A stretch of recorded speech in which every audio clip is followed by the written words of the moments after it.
Hello everyone, welcome to cook with Anjali. आज हम बनाएंगे बेसिक मखनी सॉस। ये सॉस का जो इस्तेमाल है बहुत सी रेसिपी में हम करते हैं, जैसे कि chicken butter masala, paneer butter masala, paneer makhani, chicken makhani, butter chicken pizza, butter paneer pizza और वेज माखन वाला। मखनी सॉस बनाने के लिए एक सॉस पैन में ये मैंने बटर डाला है और बटर के साथ साथ इसमें ऑयल भी डालेंगे। फिर अब हम इसमें डालेंगे तेज पत्ता, मोटी इलायची, दालचीनी, हरी इलायची, शाही जीरा और काली मिर्च।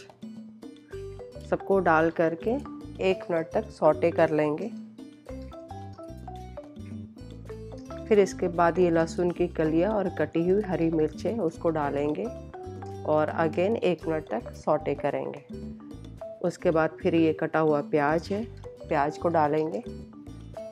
प्याज डालने के बाद इसको 1-2 मिनट कुक करेंगे। उसके बाद ये कटे हुए टमाटर है, टमाटर डालेंगे। टमाटर डालने के बाद इसको अच्छे से चला लेंगे और फिर ये मैंने काजू डाला है। काजू डालने के बाद हल्दी पाउडर, नमक स्वाद के अनुसार और ये लाल मिर्च पाउडर सबको डाल करके अच्छे से चला लेंगे। और फिर इसको जो है चलाने के बाद ढक करके कम से कम 4-5 मिनट तक उसको पकाना है, जब तक कि टमाटर जो है गल कर एकदम सॉफ्ट ना हो जाए।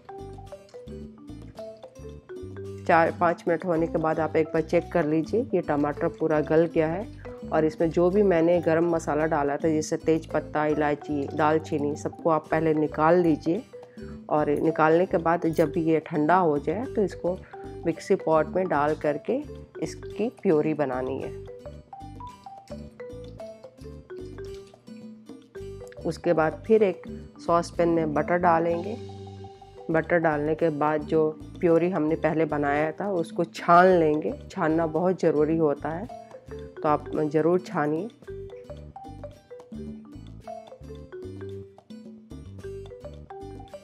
प्योरी में ज़रा सा हल्का पानी डाल करके अच्छे से उसको पूरा छान लीजिए, जिससे उसका मोटा जो भी मसाला जो मोटा जो नहीं पीसा हो वो सब निकल जाएगा।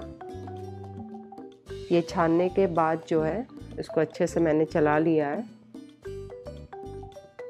और अब हम इसमें डालेंगे कश्मीरी लाल मिर्च पाउडर, ये काली मिर्च पाउडर, गरम मसाला,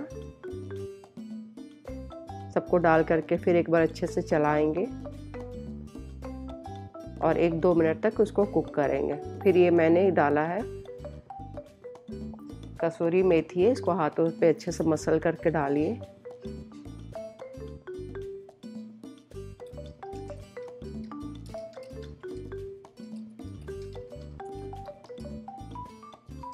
ये मैंने शहद डाला है 1 चम्मच और फिर लास्ट में मैंने क्रीम डाला है। क्रीम डालने के बाद आप हीट ऑफ कर दीजिए और ये अब ये हमारा ये मखनी सॉस जो है ये बन करके तैयार हो गया है।